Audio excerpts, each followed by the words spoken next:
Dad, Mom is foaming at the mouth and collapsed. Help! Half an hour after I ate the cake that my husband had brought home to celebrate our anniversary, I found myself keeling over. Despite our daughter's desperate pleas for help, my husband responded indifferently. "Don't worry, she'll be fine."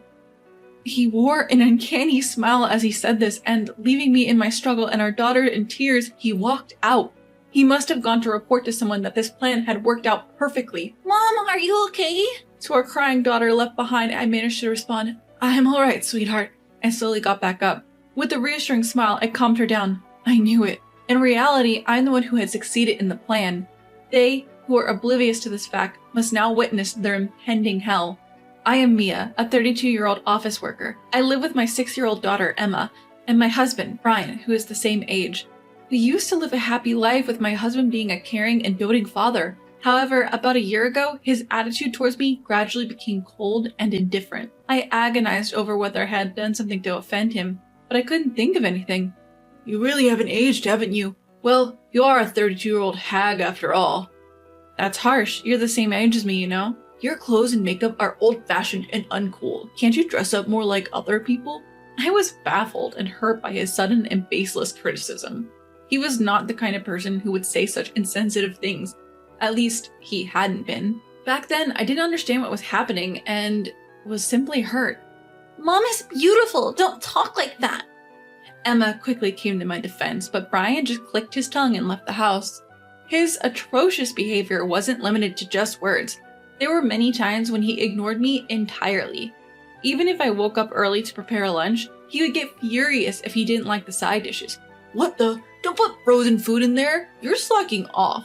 He even had the audacity to throw the lunch I had made into the trash can. "That's awful. I only included one frozen dish. I woke up early to prepare the other side dishes." "Yeah, Mom's cooking is delicious." Emma would always stand up for me, but it seemed like even that annoyed Brian. "Emma might not understand this, but your mom isn't doing her job properly, and that's why I'm advising her." "That's not true. Mom is doing her best. It's Dad who's doing the wrong thing." "Huh. You've got our daughter well manipulated, don't you?" Looking at Brian, who was glaring at me with disgust, I saw no trace of his former kindness. We were a couple who seldom fought, and I was at a loss for what could have caused this change in Brian. There was also another thing that was bothering me. Brian, who was never enthusiastic about work, started coming home late, citing overtime, and even began working on weekends. Could he be having an affair? I had a bad feeling about his suspicious behavior, but I had no evidence, and a part of me wanted to believe in him.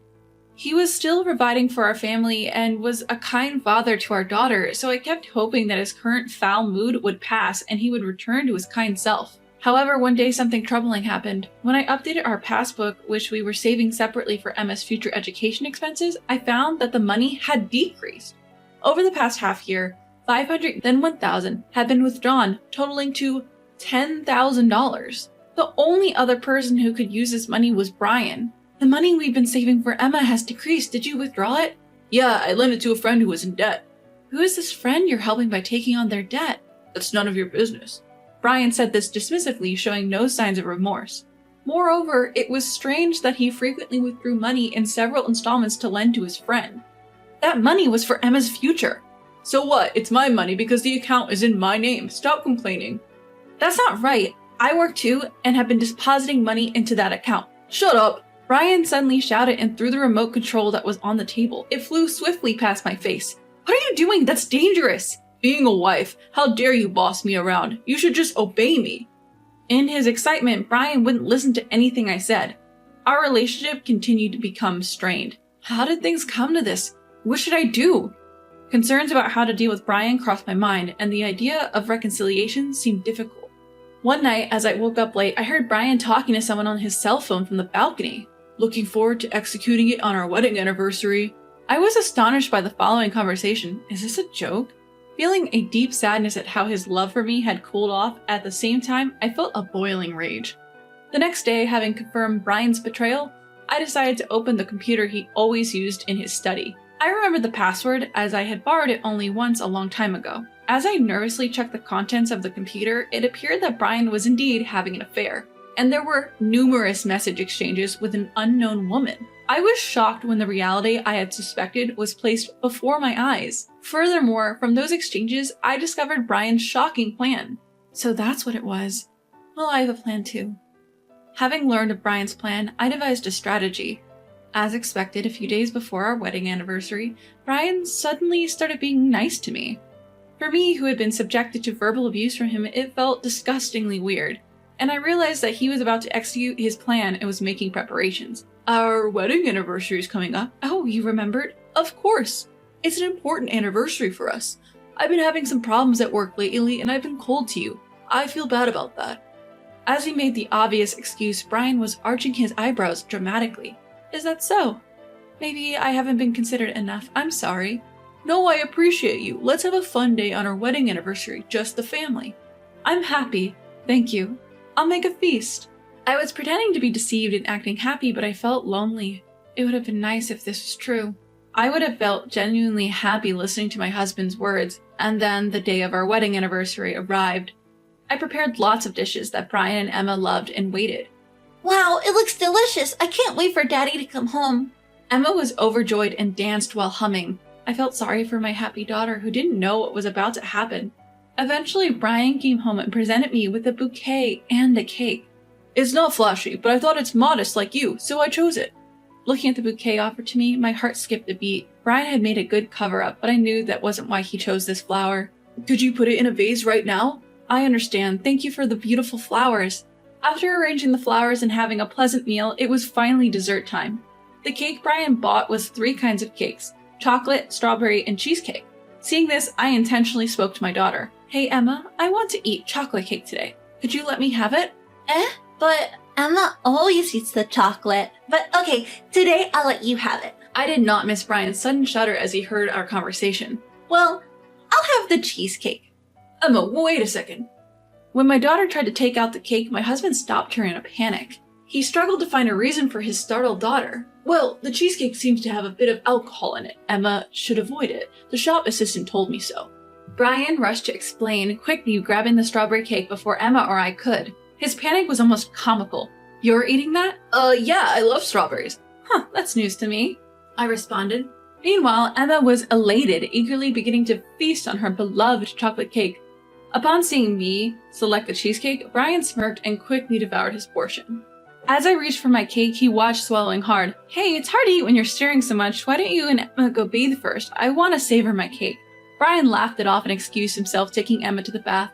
All right, time to enjoy my cake, I announced audibly on purpose. When Brian emerged from the bath later and saw the remains of the eaten cheesecake, his face softened with relief. 10 minutes later, my chest hurts. Help me. Mom, are you okay? I began clutching my throat and collapsed on the dining room floor, feigning agony. Papa, Mommy's foaming at the mouth and collapsed. Help! A terrified Emma called to Brian, who was watching TV in the living room. Yet despite the sight of me suffering, Brian remained cold and said, Don't worry, just leave her. Papa! With that, he left the house, leaving a distraught Emma with a fallen me. I knew instantly where he was heading. Upon confirming that he had indeed left, I stood up, just as I thought. Seeing her mother recover from the pretend episode so quickly, Emma was taken aback. Mom, are you okay? Emma, sorry, it was a prank. With that jest, Emma broke into a mix of laughter and tears. One after I tucked Emma into bed, the sound of the front door opening echoed. When my husband came home, he called my daughter's name to the room where the lights had gone out. Emma, are you there? I brought Mama medicine. It's going to be okay now. From the shadows, I quickly moved behind Brian, tapping his shoulder from behind. What do you mean it's going to be okay? Ah! Brian shrieked in shock, apparently dropping to the floor from the surprise. Why are you still alive? Catching himself, Brian hastily began to make excuses. No, when I saw you collapse, I ran outside to call for help, but there was no one, so I thought I'd go and buy some stomach medicine. I see, how kind of you, right? I'm relieved to see you're feeling better. Seemingly under the impression he had successfully deceived me, his face relaxed. I was not fooled, however. You've got some nerve spewing such lies. So, where's this stomach medicine you bought? Did I forget it at the pharmacy? I could only shake my head at Brian's feeble attempts to lie his way out. And then, I silently pulled out my phone from my pocket and played a recorded audio file. Soon I'll be together with you, and the money will come in. Is that flour really that dangerous? I need to make sure our daughter doesn't accidentally eat it. Listening to this, my husband's face turned ashen. Where did you get this? About 2 weeks ago, you were talking to someone on the phone on the balcony late at night, remember? It was a suspicious conversation, so I immediately recorded it. But you ate the cake! You were foaming at the mouth and fell over. How? Of course, I wouldn't eat it knowing it was poisoned. I just pretended to eat it. I have kept the cake as evidence. The foam was meringue made from egg whites. I held up a cheesecake in a plastic bag to show him. You tricked me! It was you who tricked me, Brian. I knew all about your plan from checking your computer. Brian's plan was to present me with a bouquet and cake for our anniversary, pre-coat the cake with the poison from the flower, and attempt to take my life. It was a cunning plan where even if the police investigated, they could explain that the poison got into my mouth because I had handled the flowers when arranging them in the vase, and ate the cake without washing my hands. Suddenly, Brian approached me with the look of sheer malice. Hand over that evidence. Hold on. Even if you try something, it's nonsense. The police will be here soon, as I've already reported you. Plus, this room is under surveillance. Everything has been recorded. What? You're lying! Wait! Suddenly panicked, Brian clung to me in desperation. I'm sorry. I was persuaded by a woman. I didn't want to do it. Please tell the police that it was a misunderstanding. It's too late. But Emma is here. Are you okay leaving her without a father? It's better than her being with someone who would attempt to take a life. Please, I beg you, from now on, I'll be a good husband, a good father. Brian was now a pitiful sight. Kowtowing with his forehead grinding on the floor, screaming while shedding tears and snot. But even seeing him like this, my heart didn't waver in the slightest. At that moment, the police arrived, and Brian was taken away, still screaming and crying. After that, both my husband and his mistress were found guilty of attempting to take my life. Of course, I divorced him, demanding $2,000 in damages and $10,000 in child support, which his parents kindly paid me. His family said they would make him work under strict surveillance and repay the money after he is released from prison. I also demanded $2,000 in damages from his mistress. Her parents paid me on her behalf, but I heard she was disowned. She was a new employee at Brian's company and was fired along with him. After paying for her crime, a difficult life awaits her. Emma and I have returned to my parents' house and are living a peaceful and happy life. To protect my daughter from getting hurt, I told her that her father went far away for work. Receiving all the love from me and my parents, my healthy growing daughter makes me want to continue raising her with all my might.